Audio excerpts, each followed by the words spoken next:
We're back at it live in the GOAT District. We've got my man Dan Williamson, as always, and we have two special guests, two guys we drafted against recently in the Hardway Best Ball Draft, Billy Muzio and DAViS Mattek. How you guys doing today? Doing Great, good, man. Theo. Thanks for having us on. Yeah. Awesome. Happy to be Good here. for today, guys. Let's get after it.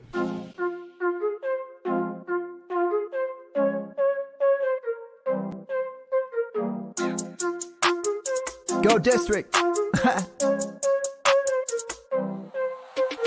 Bleed, I ball. Bleed, I ball. Bleed, I ball. Bleed, ball. And I bleed, I ball. Bleed, I ball. It's the Go District, y'all. I ball, cause I bleed.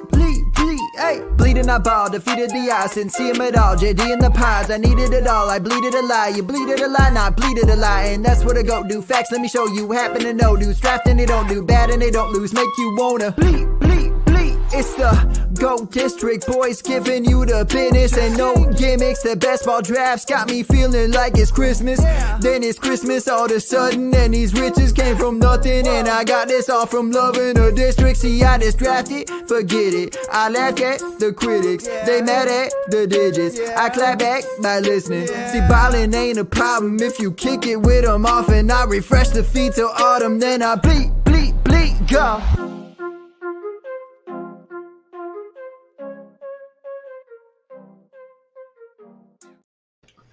So back-to-back balling in the district. Last night we had a B-Bag Batoba on, the two-time Football Guys champion. That was a tremendous podcast. We got a lot of information out there. Today we have two of the sharpest guys I know, two guys who are known in the industry, but are also known in high stakes, and they have a significant amount of skin in the game, and they do very well in the high stakes format. So this is a pleasure. Not this year, I didn't. Not this year, but overall you run pretty pure most seasons, DAViS. You're definitely a name in these high stakes leagues, and Billy Muzio as well. Both you guys repeat guests in the district, and we competed in a draft last week. Dan, myself, these guys, Abib, a few other FFPC hitters, some very well known drafters. It was a really, really great process. I think for me, it kind of got me in the best ball mindset. I know I'm in another one tonight with Billy Muzio. First off, can you guys let everybody know where they can find your stuff, DAViS? Yeah, if you just search my name on iTunes or Spotify or wherever you listen to podcasts, you'll get the Take Cast and the Sports Grid Fantasy Football Podcast pulling up, and then I tweet out links to everything that I'm doing on Twitter at DAViS Mattek. It's just my name, so it's all right. It's all right there, easy to find. And Billy, how about you? Yeah, it's right down below here at FF Muzio on Twitter. Currently with Full-Time Fantasy. There'll be a little bit of announcement. I'll give you a little bit of teaser. There will be a change in sites. I'll announce it probably on Super Bowl day. And so excited for the new journey to kick off. And I'll continue doing rankings and projections over on the new site as well. No, definitely fired up to hear about your new venture, Billy. Dan, we talked to Abib last night about the Tom Brady retirement fallout. We all talked about kind of the quarterback landscape. But I have a question for DAViS and Billy. Where do you guys expect Aaron Rodgers to play in 2023? And what direction do you see Tampa Bay going in, not only with their quarterback position, but kind of the overall direction of their team? Start with DAViS. I think Rodgers is just going to be the quarterback of the Packers, or he's not going to play at all. He counts like $47 million against the cap, I believe, and even more than that. Because you know the way the NFL works is you actually cost more against the cap if you get traded. I think because they amortize the salaries in such a way, so it's really hard for the Jets or the 49ers or the Raiders or whatever to eat that salary. And then honestly, I've been thinking about this. I think the Buccaneers are going to do a classic Indianapolis Colts situation and try to be good enough with Jimmy Garoppolo, Derek Carr, Carson Wentz, who I think that because they have so many vets on their roster. If you look at their roster, it's an old roster. It's not really a team ready to be turned over into being bad. So I bet and the division stinks too. That's a big part of it. So they're looking at this division like, what are the Falcons going to beat us or the Saints? And the Saints roster is pretty old, pretty bad. So I think they go after a bunch of these vets that are going to be out there. And I think, like, if the market right now is really discounting Godwin and Evans because they're expecting Kyle Trask or Blaine Gabbert to be the quarterback, they both seem like good buys to me. Yeah, I love the ADP of both those players right now. I've been targeting them a lot in drafts. I know we're in February, folks, but we're still drafting. We have, looking at like just the cap situation, I always like to look at betting favorites too. Rodgers, I think Mattek hit on the hammer on the nail. We got Green Bay right now is plus 150 on betting odds. Vegas is actually number 2 at plus 400, and the Jets at plus 650. I think that's a pretty realistic sequence of events in order if it were to happen.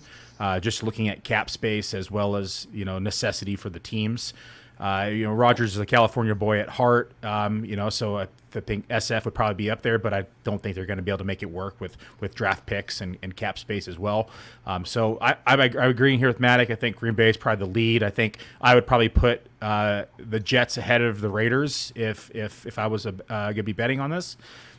Just because we've seen the news lately that talks have been heating up, but it'll be interesting to see how it plays out. It'll definitely change the landscape of both divisions.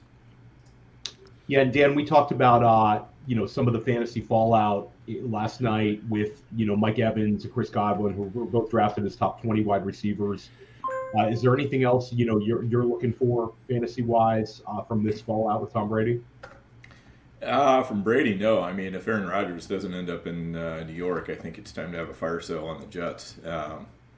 Either that or petition Nathaniel Hackett to be the first coordinator fired before the season even starts. One of the two. I'm just not at all wild about that situation. So we're going to go ahead and dive right into the draft that we did. We talked about the history of the hard way last night with Abib, but it's basically just a high-level draft. We try to be one of the first best ball drafts in the FFPC. Was it your first best ball you've drafted this year, guys? Yes, it was. Yes. Yeah. I mean, not non-playoff stuff. I've Correct. been grinding my eyes into oblivion doing these playoff drafts. But yeah, I mean, I'm gonna try and take a break from now until April and just get into like rookie stuff, because it's like the May to June drafting, but like by August, doing these best ball drafts, it like you're just getting sick. It's like it's just so hard to keep clicking these names. But I do like doing this draft every year just to get a framework to start thinking about things over the offseason. Like I think it's pretty, instead of like looking at ADP fresh in May, to just have an idea of where the market roughly has guys. Yeah, I like to do the never too early drafts, and I like to usually try to get half of my maxed out leagues done before people really dive in, just because ADP is so exploitable, and it's the wild west, especially if you do projections and rankings. You take a look at, like last year, for instance, you had Mike Williams and Pittman going in rounds 8 and 9 prior to the signing of, the quarterback situation in Indianapolis, and prior to Mike Williams re-signing with the Chargers.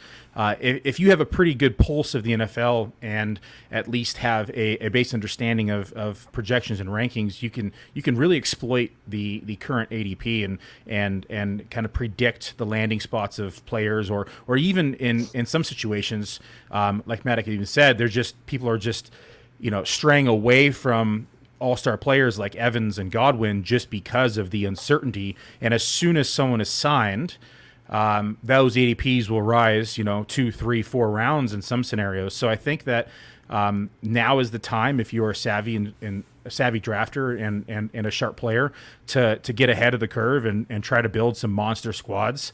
One of my best balls from last year, top 9 rounds all went inside the top 3 rounds come the end of the year. And so you can really create some competitive edges and set yourself up for some big paydays. Yeah, I think that's kind of a misconception, is some people think that it's – I think you hit the nail on the head, Billy, because sometimes those teams that you drafted early, where you are able to kind of identify guys that rise in ADP or spot values, those teams do very well. And I also think that also applies to – main event teams, to NFFC, higher stakes teams, like some of the earlier ones sometimes do well. Things change over the summer. You think about, injuries, potentially you drafted the proper backup running back who just, you luck into an RB2 in certain situations. So I think that's kind of a misconception, is you can't find value early, that more information helps you. Sometimes if you're sharp, less information out to the drafting public creates an edge for you. So definitely anybody who's listening to Goat District should try to hop in some early best balls, kind of challenge yourself. Yeah, couple thoughts on that also. You'll find drafts where it seems like nobody really seems to have an understanding of the rookies and what they're all about. And you won't know that until you get quite a few rounds deep in, because people always be drafting Bijan and Jamar Gibbs and JSN and all those guys. But when you start getting into a little bit any deeper than that, and you'll find leagues where nobody seems to have any idea or any interest in drafting them. So you can just load up on those rookies late, but you got to recognize it before.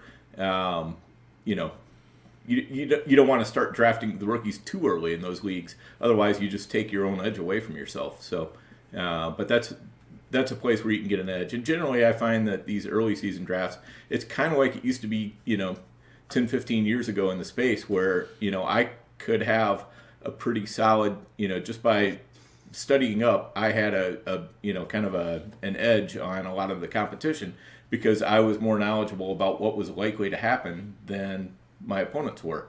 And I think this is kind of the last time of year where that's really very much true, because once you get into, even like mid-April, Twitter gets pretty sharp on a lot of these guys. They will definitely mislead you on a few, but there are a lot fewer bargains to be gleaned the later you get into draft season. I just like to also just point out real quick, if you do our volume drafter, I think it's important for you to also track your profitability by month. Yes. Right.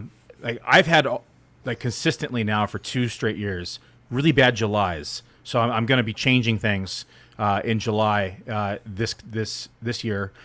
Just traditionally, I've had success in the beginning, like now, and then closer towards the kickoff of week 1 with all the information on the table.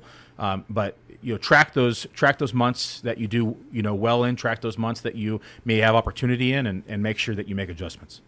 Billy, those are just $350 mock drafts, man. You gotta get those going.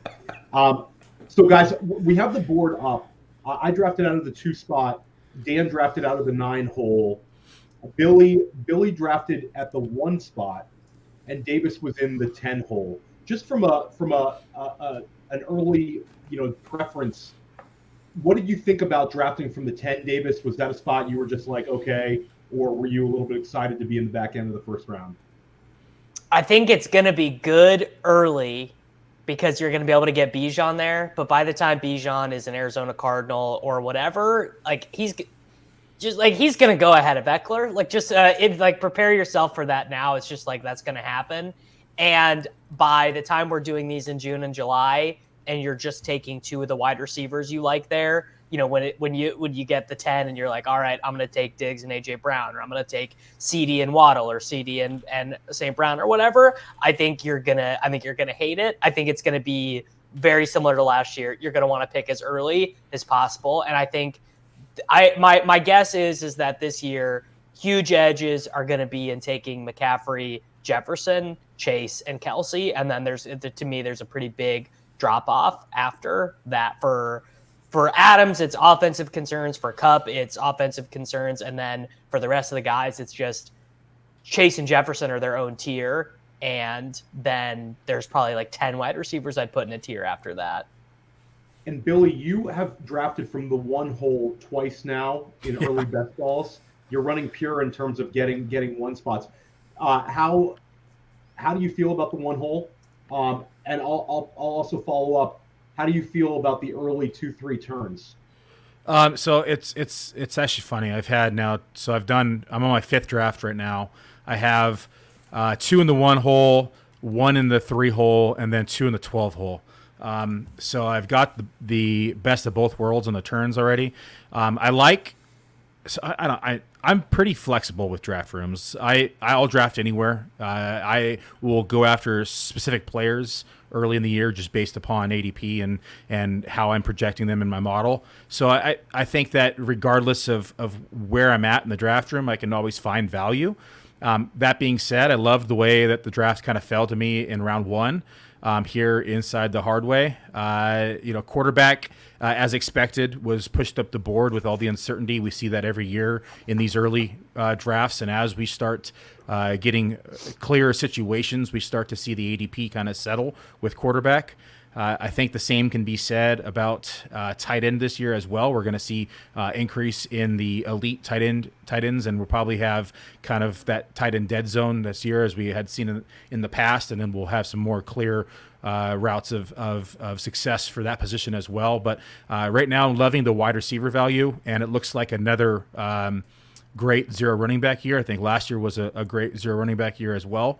Just with the value and how the boards fell, you were able to get significant value like Miles Sanders late in drafts, and I think you're going to see a lot of that similar board layout this year as well. Yeah, Davis was a little bit Pat Kerrane-esque in his build here with the two early running backs. We talked about the three-hole. Billy, you mentioned you drew a three-hole, and Davis, you just mentioned a couple names. Curious which way you guys and also Dan are approaching the 103 right now. Davis, I'm assuming Jamar Chase and Justin Jefferson are your top two. If not, please correct me. But what way are you handling the three? I would still take McCaffrey first for me. He just having a running back who is going to score the most fantasy points just feels like a huge edge because like we see how quick running back drops off. Like by the time you get to running back, I don't know. I don't feel that good about drafting Saquon Barkley. Like Barkley had so many bad games last year where they just forgot to use him in the passing game. Kenneth Walker doesn't get used in the passing game. Najee Harris sucks. Travis Etienne doesn't get used in the passing game. Breece Hall has an ACL tear. Joe Mixon might not even be retained by the team that he's on right now. They might decide they don't want to give him any money. Josh Jacobs, who knows where Josh Jacobs is going to play? Like and not to say that Devontae Adams, Cooper Kupp, Tyreek, that they're going to score as many points, but they just feel so much easier of clicks to me. The guy who feels impossible right now as we're on February 2nd to feel confident in either ways.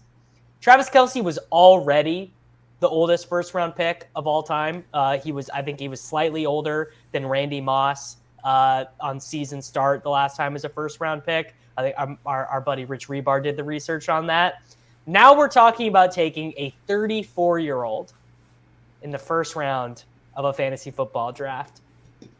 I mean, Travis Kelce is amazing. I think he's probably going to play until this feels like he could be effective at 40, with the way he plays and not necessarily needing to be run after catch. But I have a feeling for the first time in my life, I will be underweight on Travis Kelce relative to the field at this price. And could totally see that being a losing strategy, and if he catches 115 passes, I'm going to feel like a real jerk. But a 34-year-old at 103 feels rich. I was underweight on Kelce last season for the exact reasons that you're talking about, Davis. And let me tell you, it was not a good feeling. It feels bad. Yeah. It feels real bad. It definitely hurts the pocketbook as well. I've been like that with Derrick Henry for about a decade. And Billy, I know you've gone Jamar Chase at the 1 and Justin Jefferson at the 1. Who is your 103?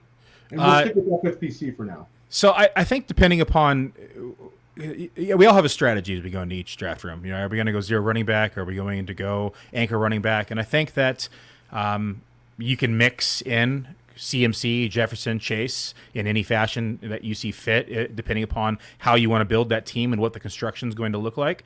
I knew that we had some good wide receiver value as of right now, and I wanted to take kind of it's not a true zero running back team here on this hardway draft, but it's got a similar view to it. I thought about taking Christian McCaffrey there and going anchor. that was my first thought, and I said no. Looking at the consistency model that we've been building and also doing projections, I still have Jefferson as my wide receiver 1. Chase is very close. Don't get me wrong, but Christian McCaffrey was definitely in my thoughts as well. So I think you can go any of those 3 in the first in the one hole. I wouldn't really stray away from that too much.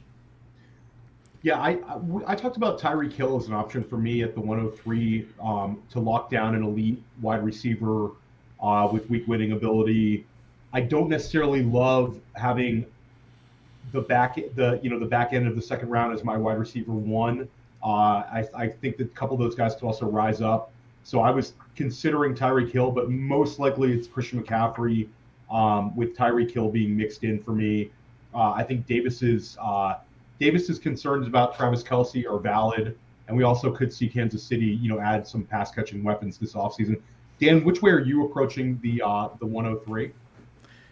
Yeah, the 103. I mean, one of the nice things is you can kind of sit back there and take whoever's left. McCaffrey, I can't put at the 101. I just don't feel like in San Francisco he's going to get quite that super elite usage like he was before. Like they like to put Mitchell or somebody in there and spell him, and they're, McCaffrey's still getting a great workload, don't get me wrong, but it's just not like, that workload that he had when he was in Carolina. I just don't see that going forward for that reason. I think Jefferson and Chase are probably, going to be scoring as many fantasy points as him. And, it doesn't matter to me whether my first pick is a running back or a wide receiver. I just want the point. So McCaffrey, I don't want to be underweight on him, but I'm not going to be taking him at 1 because I don't think I'm going to have to a lot. If I end up having to take him at 1 just to not be underweight, I would do it. But otherwise, I'll be getting my Jefferson and Chase in there, and then hopefully McCaffrey and Kelce at the 3-4. I'm not going to be underweight on Kelce this year. Just because I got burned so bad on it last year, you know what? And even if he does fall off, if I'm, that's still the only thing, a small is percentage he of my could drafts. fall off, and tight end is so bad that he might be worth it anyway. Because Right. I mean, he scored 114 more points than T.J. Hawkinson, right? It's like it wasn't even close, and so he could fall off, and it might not matter. He's still, Right. that falling off could be like 90 catches, 1,004 yards, and 7 touchdowns, which is a huge deduction from what he did this year. And that's still the tight end one, and especially in FFPC. Right. So what it does is it kind of puts it, where Kelce is not worth, maybe he's not worth the 103 if he falls off that much. He's worth the 103 if he does what he did this last year. He's probably worth the 101 if he does what he did this last year. But if he falls off 20% or whatever, he could still be the tight end 1, but you wouldn't want to be taking him at 103 necessarily. You'd be wanting to take him at the back end of the first round or beginning of the second round. Yeah, he was tight end 5 and 6 combined this year, which is just wild. It's definitely going to be interesting to see how these early ones shake out for sure. Taking a step back, guys, and looking at the first and the second round, what was your favorite selection value-wise? And feel free to pick one per round or just one is fine.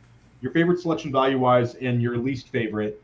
And I'll say, if we're all going to pick Najee Harris as our least favorite one, maybe we could add a second one, starting with Davis.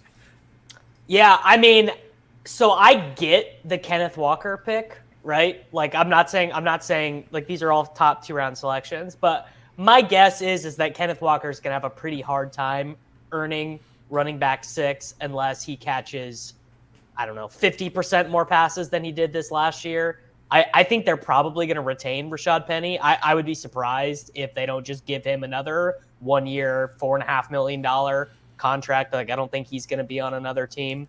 And I think the best pick is A.J. Brown. I mean, A.J. Brown has a pretty good argument to going ahead of Diggs, going ahead of Lamb. I mean, he's a grown ass man, right? That's what he does. I think like you just anytime you have AJ Brown on your fantasy team, you're like, all right, I can get 30 points any any given week. But I'm not even, like I said, I'm not saying you can't take Kenneth Walker there, but it feels very Derrick Henry-esque, and like weeks where he breaks off a 60-yard touchdown run, you're having a great time. And any given week, he could be 22 carries, 89 yards, no touchdowns, and you're like, well, all right, I lost this week. How about you, Billy? I hate to do it because he's in the draft room, but I'm not crazy about the Bijan pick in the round 1. Just from a fantasy perspective, as RB3, we're saying that he's going to average over 20 fantasy points a game. A rookie to come in and ask. You like Taylor more? You think Taylor's better? I do think we're going to see a little bit more consistency from Taylor, especially when you have the pass blocking to consider. We don't know the team he's going to land on yet. I think if we knew for a fact he was going to be in Arizona, or we knew for a fact he was going to be in a certain situation where they don't have a third down back or a pass, someone who's going to be able to be maybe more involved in the passing game from a pass blocking standpoint. We knew that Bijan was going to be a 3-down back. I think that's where he'll go if we knew that today. The fact that we don't know that today, I think that's being drafted at ceiling, and I think that we'll probably see him slide into the middle of the second round as the draft kind of unfolds. Now, again, I could be wrong if we see him land in a money spot with no other backs, and he is a true 3-down back. I just don't think that that's going to be the scenario in his first year. I think that he's an outstanding talent, and I think that he has the skills to outperform a round 2 pick, but I'm not. I can't say for certain from a projection standpoint that he's going to average 20 fantasy points a game. What's the spot that would realistically take him in round 1 that we think he's dead, right? Where we think like this is a bad spot. I think the one that people are saying that might take him that's actually bad is the Bills. Like we'd be thinking like, oh yeah, he goes to the Bills. They don't retain Singletary. That's good. He's going to crush. I actually think your point there makes way more sense, where James Cook actually ends up being the 3rd-down back and he doesn't get the touchdowns. But a lot of these other spots where people are talking about him, like we're thinking like Arizona, Detroit, the Commanders, some of these plays. I'm like, no, he absolutely smashes in those. Like, I actually think you kind of want him to go to a bad team a little bit, because a bad team will just like the Steelers. Steelers are a bad team. They don't care. They give the ball to Najee a billion times a game. Yeah, that was the point that I made last night, was that I think if somebody uses this very high draft capital on Bijan Robinson, that's their offensive identity. That they're going to, like, if Atlanta takes them, Saquon thing. Yeah, Atlanta takes them, one of these teams, it makes me maybe like him a little more. So it's interesting. And then, Billy, did you see any fantastic values, a guy you really liked, where he went in his first 2 rounds? I was also going to say A.J. Brown. I think an argument could be made for him at 108, 109. I think that's where we're going to see probably a similar trajectory in ADP that we saw last year from CeeDee Lamb, who kind of started off at the turn and started situating himself more in the 105 to 108 range. So I love A.J. Brown there. If I was at the 8-9 hole, I'd probably consider him at that pick. Yeah, for me last night, I really liked the Amon-Ra St. Brown pick right there as a value that Dan got at the beginning of the second round. He was 17 points per game this year. I think that he's going to have a very big year in his 3rd year next year. I think Jameson Williams helps him on the opposite side of him. I think he'll be a target monster, just needs to stay healthy. And I would take all 3 of those wide receivers before I took either of the guys that were taking at tight end too. I just think that it's I have A.J. Brown and Amon-Ra St. Brown ahead of Waddle, but Waddle's like right there behind him. So I would take all 3 of those guys before I would take Andrews or Hawkinson. And I think that Davis made some good points on Kenneth Walker. It feels like maybe we're drafting him at his ceiling right now. Dan, how about you in terms of a pick you really didn't like and a pick that you really did like? Yeah, I like the Jonathan Taylor pick. I thought Abib got a steal there. I think if the draft were held today, I'd probably take Taylor at the 9 rather than CeeDee Lamb. Of course, that's with now we know that Mike McCarthy is planning on calling his own plays. So Fantasy strategy this year starts with fading all Dallas Cowboys, I think. Right. So anyway, I like that. I'm also, just to say something different than everybody else said. I'm not really necessarily a fan of Travis Etienne where he went. He could definitely grow into the role, but he had less than 3 targets per game this past year, which seems kind of weird in a Peterson offense, and especially with a guy like Etienne who did so much work in the passing game in college. But until he shows it, you got to wonder a little bit about that pick. I mean, I think that's that's an aspirational pick where it's at. Quick follow up for Davis. We could talk for an hour here about Bijan, guys. It's super interesting. But Davis, how high are you willing to push Bijan right now with your bullishness towards him? If you're drawing 105s, are you going to mix in some Bijans right now, or do you have a clarity on your rankings at this point for early drafts? No, this felt like I was either going to take Bijan or AJ Brown. Those were the 2 guys I had in my queue. I'm not really that interested in Jonathan Taylor. I mean, the Colts seem like they're going to be way worse next season than they even were this year. Like they have no answers.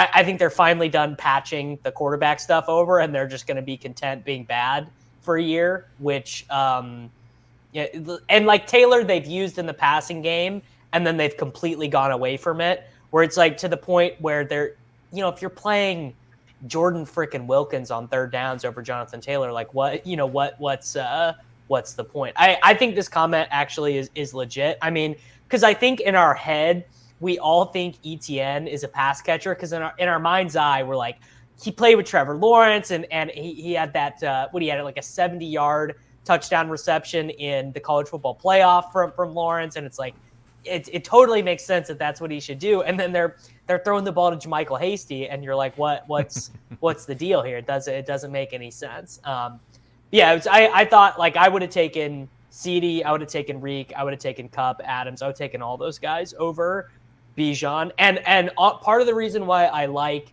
taking a running back early is basically the next 15 running backs who went, I hated all their prices. I liked everyone around it's like, rather have Godwin than Mixon, rather have Cooper than Jacobs, rather have Olave than Henry, rather have DJ Moore than Breece Hall. Like I liked every wide receiver price better than the running backs. I don't always have it in me to go pure stones, 0 RB. But weirdly enough, looking at the draft board, a bunch of the best values are the round 8, 9, 10 running backs. Like the rounds 8, 9, 10 running backs, to me, all look pretty good. Stick at the running back position here, and we'll start with Billy for this question. We saw 7 total running backs go in the first 2 rounds. Then we saw a run on running backs in the 3rd round. We saw 6 total running backs go in the 3rd round, which was one of the highest amount of running backs for any of the early rounds. Which guy would you be most excited to draft among those 6 guys, if any, Billy? And which one would give you the most trepidation that you think might really bust out here at this ADP? You said for the first 3 rounds of running backs? No, for specifically for the 3rd round. So if anybody's not watching and they're listening, in the 3rd round we had Breece Hall, Josh Jacobs, Nick Chubb, Derrick Henry, and DeAndre Swift, as well as Joe Mixon go. So it was 6 total running backs in the 3rd round. So among those 6 specifically, Billy, only Swift.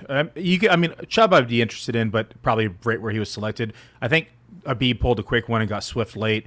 If Swift is given the workload, I think there's a real argument to be made that he could be the RB1 overall. It's just they don't use him or give him enough snap counts in order to really perform at that level. We saw it towards the end of the year. I mean, health is always the concern with him as well. I still think he slept with Deuce Staley's wife. But Deuce is out now. Yeah, I know. Deuce is still on the Panthers. But I think Swift has the upside, has the skill set, and could be like a Kamara type back. And when I say Kamara type back, like the elite Kamara seasons, not last year Kamara. So I think Swift at the 312 is outstanding value. And then which one is the grossest pick there among those 6? All the rest of them except for Nick Chubb. Okay, I just fair. And I think honestly it breaks down to me as Jacobs. I don't think we're going to see a repeat what we did last year. I may be wrong again, and I'll be fine planting my flag on that and being wrong twice on Josh Jacobs. I just think that everything. It all lined up for him. It was a perfect storm, right? And we're not going to see that perfect storm again. Any team that's going to sign him is going to want to protect that investment now. They're not going to give him the ball 42 times a game when he has an injury and he's playing through. You'd see games where he wasn't even. They weren't even sure he was going to play, and then they hand him the rock 37 times. Or he'd get hurt. I remember a Monday night game where he got hurt. He hurt his hand and was on the sideline, trying to jam his finger back in or something. And they were losing, and they were like, "All right, get back in there, bud." Yeah, it's let's the entire playbook was A gap left, A gap right, and it was. Yeah. We're not going to see that perfect storm again. So I think that I'm actually surprised we haven't seen Jacobs go in round 2 that much yet. I think eventually once the masses come out and start drafting, we'll probably see his ADP rise just because of the season he had, which I'll be happy to see because it'll be another player off the board that I'm not interested in. It also shows, I think, that the drafters are just getting sharper, and they're less willing to pay for last season's points. Every year, you're seeing it more and more. Whereas 6 years ago, Josh Jacobs would have been a first-round pick, and I think people kind of adjusted towards that. Davis, you already mentioned you really don't like the running backs. You would have gone wide receiver over each one. Which of these 6 kind of disgust you the least, and which one disgusts you the most? I mean, Barkley obviously the least. If they just, obviously he's still good. It's just that, he's not as good as he was. He's not quite as explosive, and the offense is sort of, it's a fine offense, but they're just not wanting Daniel Jones to drop back that much. So the targets for him weren't there, even though the target share was pretty good. An ideal Saquon Barkley season is you want him to catch 80 passes, and I don't really know how much Dable wants to be doing that. And I think ETN is amazing. I think ETN and Walker are both really, really good players. I don't think Najee is as good as them, but it's just about the usage. And I mean that we literally just saw this with Josh Jacobs. We make these assumptions about the usage, and then if the coaches just change things 10, 15% one way, it's huge for them. But my base assumption would be most of these guys are overdrafted. And then Brees, round 3, I mean, he feels like the biggest question mark because we saw ACLs go both ways this year. Some guy like Michael Gallup basically does not look like, I mean, we're a year and a half removed now. Gallup doesn't really look like himself, still has not really been able to be that effective. Godwin came back early from the ACL, banged up his hamstring, and then came back even before Gallup anyway, and looked really good, coming back from that. So it's if his ACL stuff goes really well and he's ahead of schedule, then you're feeling great. But if it's week 3 and he's not activated from the IR yet, you're I lose basically. It just is the worst possible outcome. Yeah, last night Joe Mixon gave me the most pause for these third round guys. I think he's going to be a potential cut candidate. We saw him struggle to run the football in a number of these most recent games. So he's one. I feel like he should be going a little bit lower. And then I like the Swift pick and I like the Chubb pick. I think those guys are both decent value right there. Dan, who was the one that you liked and who was the one that you were least interested in? Yeah, I was disappointed I couldn't get Chubb. I wanted him where I took Mahomes. Swift, I like the pick. You worry about his health. The guy just has not been able to stay healthy. I don't know if he just doesn't know how to care for his body for an NFL season or what, but he's had some trouble with it. And so, but as you guys have said, the upside is definitely there. I really don't like the Mixon pick. I think he should be more in probably about the 5th round or so, around Aaron Jones, Dalvin Cook, that kind of range. And, I guess all I can say with Mixon is we've seen it before with him where when he's not right, he doesn't run real good. He did have that ankle injury. He came back from it. He hasn't really been the same since he came back from that ankle. So hopefully with an off season, he gets righter, but it's just not a bet I feel real comfortable making, and certainly not in the 3rd round. Davis selected Chris Olave in the 3rd round, and Billy selected Deebo Samuel. Maybe you guys could each kind of share your thoughts on these players. Do you view them as undervalued assets at this range in the draft, or do you view them as like the last of a tier? Where how did you feel about drafting both of them? Start with Billy on this with Deebo Samuel. It was more of a homer pick as well, but we have for me, you have Ayuk, who's going to be a free agent, and if we lose a target here inside this offense, we know that Deebo is going to have a little bit more of a traditional role, as well as his versatility that he's used inside the running game. So for me, I think that we're going to see a little bit more usage from him next year compared to what we saw at some points inside the 2022 season. It's very dependent upon Brandon Ayuk, but if Ayuk is re-signed or he's there again in 2023, I think Deebo might slide down in another half a round. So it was a bit of a gamble here. It was one of those hedges that we may see his ADP rise or decline here, depending upon how free agency works out. So I'm willing to take that gamble there. I mean, James, how about you with Olave? 120 targets, 72 receptions, 1,000 yards as a rookie. It's like pretty much just going to be building my team out of guys like that. And he's not even an old rookie either, too. 22 years old, turned 22 during the season. It would be pretty hard for the Saints quarterback play to be worse next season. Dalton was pretty bad. There was, some Taysom Hill pass attempts in there. I mean, Jameis certainly would be better for him. But I also sort of think the Saints will probably be in this quarterback carousel market. I don't know if they're going to want to run back the Dalton Jameis thing. They could be a Derek Carr, Jimmy Garoppolo style team. And also, I mean, Michael Thomas is just not going to be on this team next year, right? So I think the market is going to catch up on that. And I would imagine that Olave is going to have a very similar year 2 rise to what happened to Jalen Waddle. So I bet if we go back and look at this draft from last year, I'm going to bet Jalen Waddle was 10 spots lower than his final ADP ended up, roughly. I took Waddle last year in this draft. I think I took him in the 3rd, but yeah, I did take him. I ended up taking him, I think, slightly ahead of ADP. But I think that's fair enough. I guess this group is too sharp for me. So I can't make those claims. But it's just rookie wide receiver, smashed. I mean, he had 1,700 total air yards. He had a bunch of games with over 30% target share. It's just, he just great. I almost took Olave at the 3-1. So when I went through and Theo, we were texting about this. I have a model I create for kind of a breakout finder, and it has different criteria of all the top 15 receivers that they share. And there were 6 names that were outside the top 15 that hit in 3 of the 4 metrics that I like to identify in this model. And Olave was number 3 in that model. Deebo was number 2. Number 1 was actually Garrett Wilson. So it's sad to see him go right before that turn. But Olave was definitely built into that model as well. I love your Waddle comparison to Olave though, Davis. I think that really hits it, kind of the nail on the head of where you're going to be able to draft him and what his potential outcome is. So yeah, it's just interesting to see the way you guys approach that round. Taking a step back and looking at rounds 4 through 8, these have been rounds that have been extremely fruitful to us as drafters the last 2 seasons. Cooper Kupp and Jamar Chase were drafted in this range 2 seasons ago, and this past year, this is where most of the time Josh Jacobs, Amon-Ra St. Brown, Devonta Smith, Tony Pollard all fell into. A few other guys who really hit from this range this past season.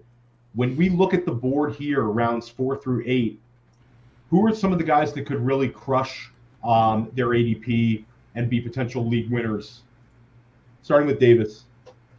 I mean, I think there are a couple different guys in the mid rounds where I look like these are guys who could be off either way by 20 spots, sort of depending. I think the most interesting mid round guy to me is Jameson Williams, where we have no sample of him, right? I mean, he played 80 snaps or whatever as a rookie. I mean, you could see him I could easily see Jameson Williams scoring more fantasy points this season than Drake London, who went, roughly 30 spots ahead of him or whatever. Could also see him, basically just being fancy Khalif Raymond or whatever, just not even being a guy you can start. So it feels like he's a pretty interesting guy to think about this early. And I mean, Kamara in round 6 at RB21. I know this was like the worst season of his career. He like wasn't efficient, didn't score any touchdowns. They stopped throwing him the ball.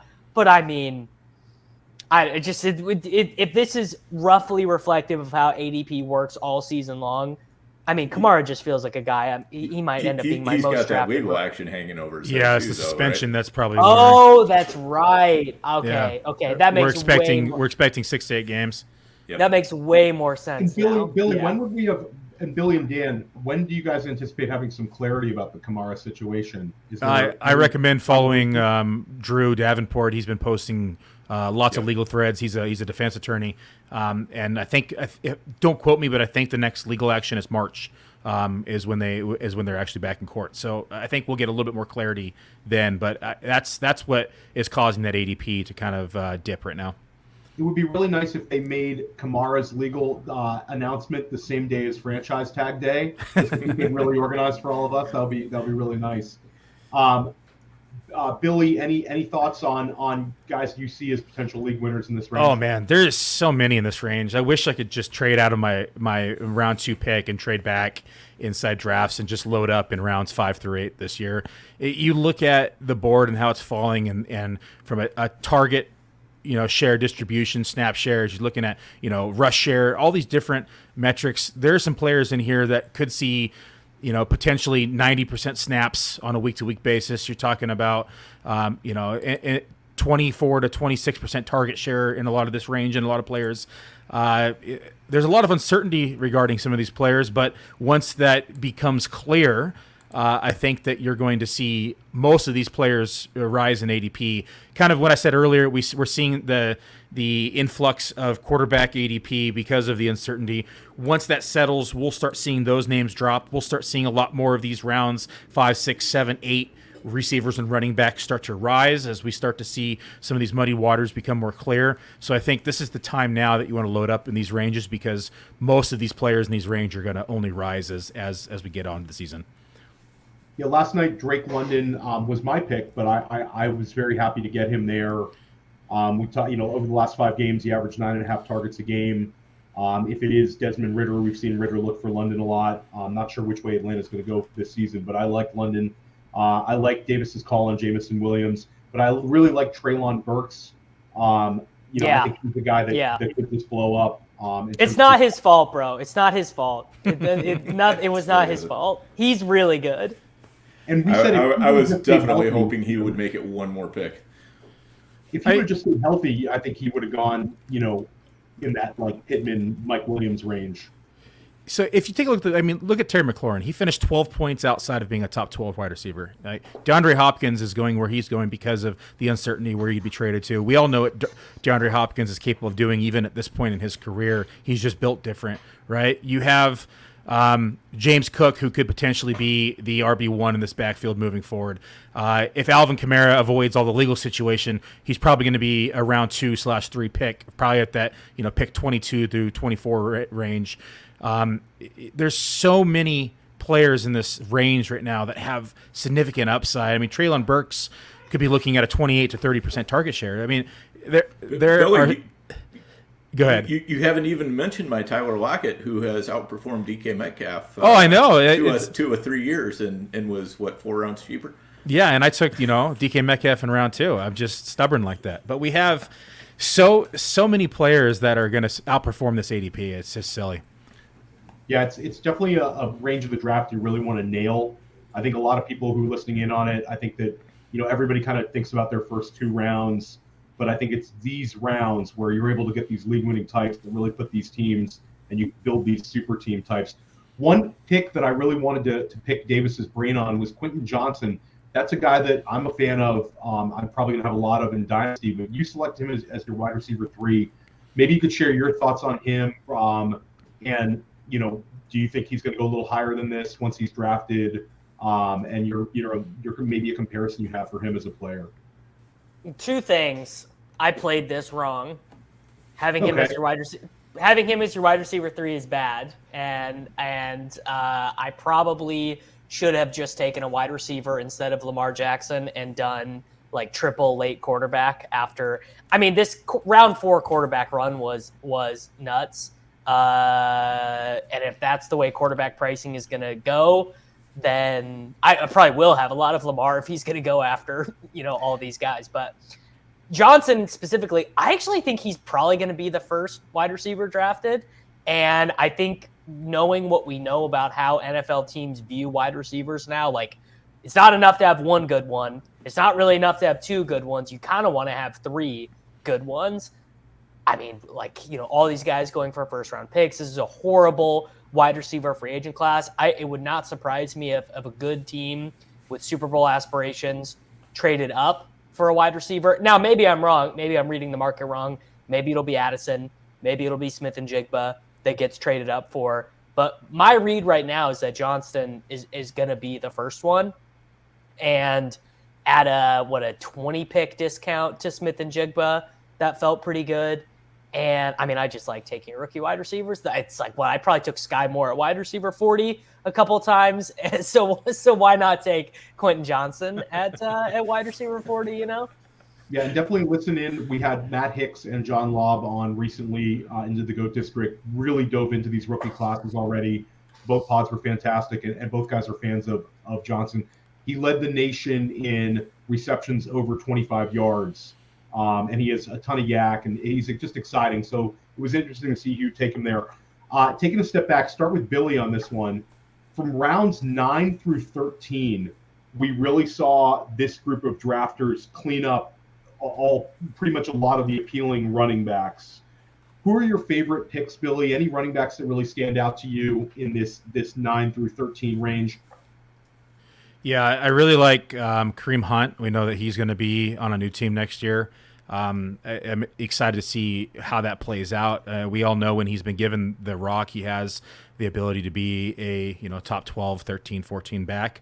I like Gainwell a lot too. I mean, of course, I selected him, but Miles Sanders also looking at potentially a new team. Gainwell definitely flashed. This draft was done prior to the NFC Championship game, so we know that what he was able to do through the playoffs. I actually really like Gainwell's skill set. I think he's actually a better fit for this team than Sanders was. And I think that they will probably lean on Gainwell if Sanders does walk. How about you, Davis? This is the range where it starts to get a little bit thin here. I mean, I really liked I liked this the Pittsburgh running back. I don't even know if I want to try and say his name. Israel Abanikanda. So, I mean, he's just sort of the classic, was super productive in college, kind of did all the things that you expect him to do. He's huge. He caught enough passes, specifically as a junior. He's an early declare. The issue with doing these drafts this early and kind of I also think he's going to be insanely good at the combine. At least that's the rumors, is that he's going to be one of 215, but runs like a 4.38 or something. Now, again, we'll see. So I liked that angle, but I mean, these could be day 3 running backs, and day 3 running backs are like a total roll of the dice. The guy, honestly, probably my favorite pick I made in the whole draft was Deuce Vaughn, though, because if he gets drafted, if some team takes him, he's going to catch passes immediately, right away. Now, if he's an undrafted free agent, he probably just doesn't make the league at all. He probably won't, because he's too small. But it's just a matter of if someone takes him, because I think he is really good. And he might not be very fast at the combine either. But those 2 guys in the rookie running back class, I'm really loaded in on them. Israel for the speed score, we'll call him new age Christine Michael, basically. And Deuce Vaughn, I think he could catch like 50 passes a year. But say this requires a coach falling in love with him, right? This requires Kyle Shanahan, Doug McDermott, just one of these guys has got to be like, I need that guy on my team, because there's a guy like this that comes out every single year that we're like, oh, he could catch 50 passes. in the right system, and then we never hear from them again. John Lobb's RB5 is Real Alabama Canada, ahead of a lot of guys that people are projecting to go higher than him at this point. Dan, any running backs you really love the value of from rounds 9 through 13? I mean, it's not sexy, but I like Jamal Williams there because I think there's a great chance that Detroit's just going to sign him back, and they're going to use him to plow in at the goal line all the time again. He's probably not getting 14 touchdowns or whatever, but between DeAndre Swift being a little bit injury prone and the role that Williams had, I think he could be a great pick right there. David Montgomery, I know fantasy, nobody likes him for fantasy because he's not fast, and he's we don't like any of his metrics and all that, but all he does is just do pretty well for fantasy, even though we don't like him. So he could end up on a new team that goes pretty well for him. I kind of like the AJ Dillon pick. I mean, we've got. I don't think Aaron Jones is going to leave the Packers. I think his contract is definitely getting renegotiated. There's no way they're paying him $20 million. But even with Aaron Jones, even with him on the team, Dillon has become that goal line back, and I think they're going to be relying on him even more this year and using Aaron Jones a little bit less. So I like that pick as well. Khalil Herbert. If he gets, if he gets the starting job in Chicago somehow, that could be a great pick. Quickly around the horn, is there a pick that you guys? For my running back pick, I liked a few of the values, but Khalil Herbert, I agree with Dan. That was a good one, and I do like taking rookies in this range of best ball drafts because I think you can really hit. I took Zach Charbonnet, a guy I'm a big fan of. And I also took Zach Evans, who I'm not quite as high on, but I think he could land very, very well. Quickly looking at the board, guys, who's your favorite pick from rounds like 10 through 20, a guy that you think could gain a lot of value and you view as a huge value here? I'll start with Billy on this one. Specifically running back, you said? Anything. 10 through anything. 20 round, dealer's choice, you pick a value you like. Yeah, I think Zamir White's interesting this year. I really liked him coming out of college last year. I expected a larger role this year. We didn't see it happen because, like we said earlier, they just insisted on giving Josh Jacobs the rock 40 times a game. But if Josh Jacobs is not back with the Raiders, or if they want to protect that investment, we'll probably see a little bit more Zamir White this year. Somebody who could, finish inside the top 40 at the running back position if he's seeing anywhere from 35 to 40% of the snap share. So I think that's one. I had him in my queue when Todd took him. Pierre Strong is kind of in that same situation, right? We're expecting Damian Harris to be on a new team. We saw Strong kind of capture that RB2 role with his explosiveness when it was him and Ramondre Stevenson on the field. It is, Bill Belichick and the Patriots, so we never know what they're going to do. But that being said, best ball wise, it's a lot safer than having to actually click the start button inside of a redraft team. So Strong is another one for me as well. And then Kyron Williams is kind of a round 27, why the hell not pick right there, right? There was a point where I thought he was going to take over this backfield, and it just, they went back. Schefter told us, man. Schefter said in week 1, he said, I'm starting him in that 16-team ESPN War Room League that they all talk about. He said, I'm starting him in that league. Yeah, I had Kyron Williams going in a lot of places at some point in the season. You looked at snap counts; he was, significantly out snapping everybody for a couple weeks, and then it just went all acres. So I think Kyron Williams probably sees a decent amount of snap share. I'll say Roschon Johnson, but I'm cheating because he's crushing the Senior Bowl, and Austin took him there. I think if we did this draft in a month, he's going to go maybe 10 rounds higher. He's legit, man. You know how good someone's got to be to get Bijan off the field in games Texas is trying to win? Like, he's legit. Yeah, he's an athletic freak, and he's absolutely crushing the Senior Bowl. So, like Davis is right, there's a chance that there's an outside chance that he goes in like the end of the second round, and they have Texas running backs in the first round and the second round. It would be wild. And then I also I like the Gerald Everett value there. I think that, we've seen tight ends do well in Kellen Moore offenses. Gerald Everett had big games this year. I think of like that group of tight ends in the 13th round. He'd be the one I like the most. How about you, Dan? Any of these later 10 through 20 guys? Yeah, I liked Davis's pick of Elijah Moore in the 12th. I think that's potentially a really good one. We saw how talented he was his rookie year. It feels crazy that they're leaving him for dead just because he didn't want to play with Zach Wilson. Like, who wants to play with Zach Wilson? Exactly. Yeah, that's a very good point. That was somebody that I definitely was hoping would swing back around to me, but I got to learn with Davis. I'm gonna probably anytime he's gonna have 2 picks before my next pick. They're probably gonna be wide receivers, and I'm probably gonna want one of them. So I probably should have just picked him.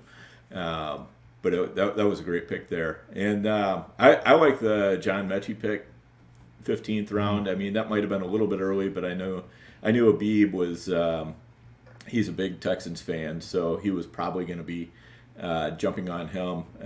I like him, as a prospect. Of course, he lost a year, didn't play at all this past year. But he could be a real contributor on a much improved Texans team. And Billy, that's a big Dave Hubbard guy too, right?